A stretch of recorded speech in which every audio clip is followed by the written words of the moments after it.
Ya, bismillahirrahmanirrahim. Assalamualaikum warahmatullahi wabarakatuh. Ya, kita lanjutkan kuliah Kimia Farmasi 2 pada pertemuan hari ini. Ya, kita membahas tentang tetrasi redox. Sebagai pengantar, menyampaikan bahwa pengertian reaksi redox itu sendiri. Di redox, dia ada reaksi reduksi dan oksidasi. Definisi lama, jadi selama ini kita punya pengertian yang dimaksud dengan reaksi oksidasi itu adalah reaksi adisi oksigen. Kemudian sedangkan reduksi itu reaksi kehilangan oksigen.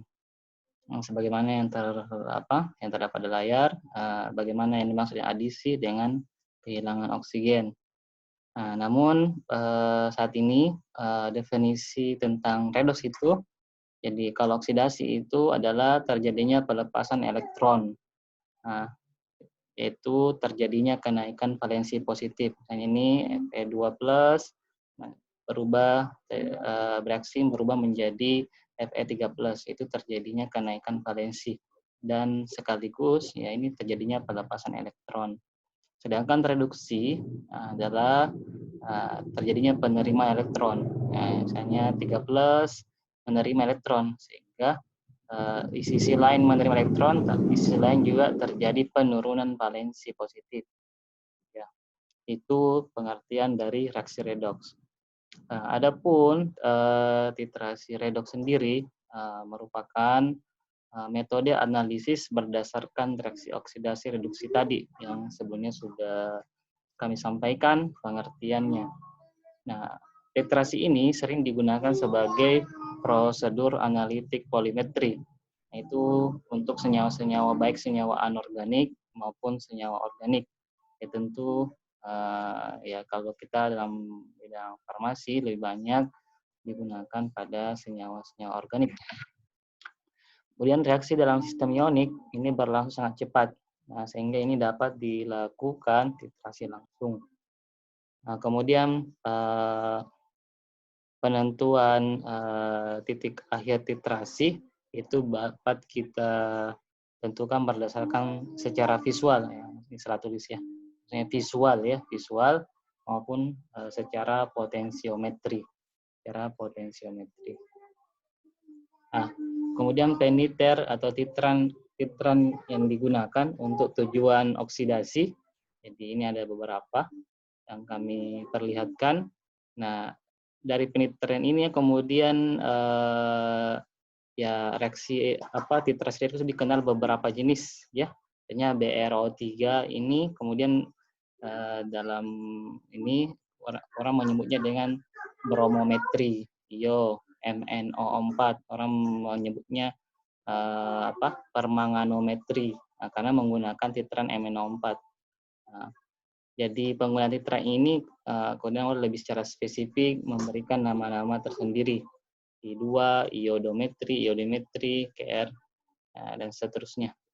Ini berdasarkan titran yang digunakan. Sedang untuk tujuan reduksi, kita bisa menggunakan sebagaimana yang tertera dalam slide, garam CR, garam FR, garam SN, natrium arsenat, dan natrium tiosulfat. Ya. Sebagai contoh, kami sampaikan salah satu contoh untuk titrasi redox ini adalah permanganometri. Ya, permanganometri. Jadi permanganometri ini adalah yang digunakan teluran titer berupa KMNO4 atau kalium permanganat yang umumnya dilakukan dalam suasana asam. Jadi untuk suasana asam bisa digunakan asam sulfat encer. Dan KMNO4 merupakan suatu oksidator sehingga zat yang dianalisis merupakan suatu reduktor. Contoh adalah penetapan kadar hidrogen peroksida yang tertera pada Farmakope Indonesia. Ini reaksi yang terjadi sebagaimana yang terjadi dalam sebagaimana yang tertera dalam slide yang sudah kami sampaikan. Kemudian contoh berikutnya iodimetri.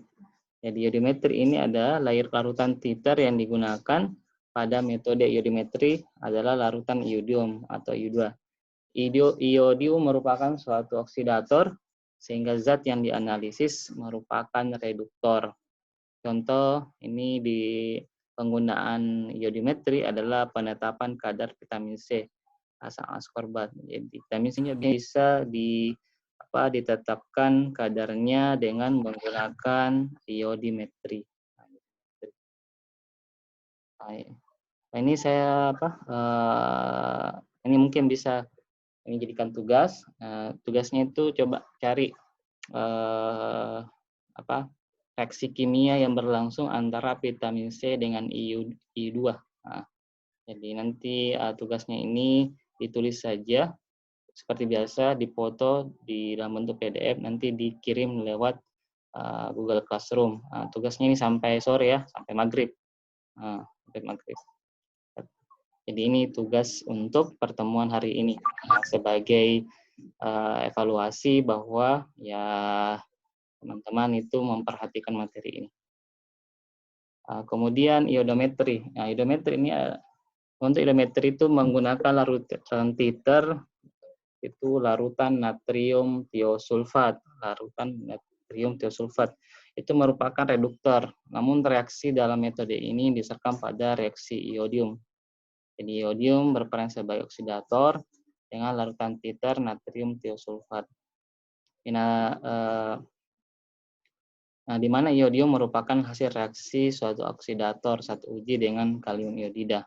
Jadi iodometri juga bisa dilakukan dengan mereaksikan 1Uji reduktor dengan larutan iodium berlebih. Sisa iodium yang tidak beraksi dititerasi dengan larutan natrium tiosulfat. Contohnya juga bisa dengan kadar vitamin C yang dapat dimodifikasi dengan menambahkan larutan iodium berlebih. Sisa larutan iodium selanjutnya ini diliterasi dengan larutan natrium tiosulfat. Ya, untuk mengetahui jumlah iodium yang beraksi dengan 1Uji, maka dilakukan titrasi blanko. Nah, titrasi blanko itu ya titrasi tanpa zat uji. Reaksi yang terjadi pada titrasi lanjutannya ini sebagaimana yang ada di slide sudah terlihatkan. Nah, tadi tugasnya tadi hanya ini untuk yang terjadi pada reaksi iodiometri. Ya, demikian penyampaian materi untuk pertemuan kali ini. Atas perhatiannya kami sampaikan terima kasih. Assalamualaikum warahmatullahi wabarakatuh.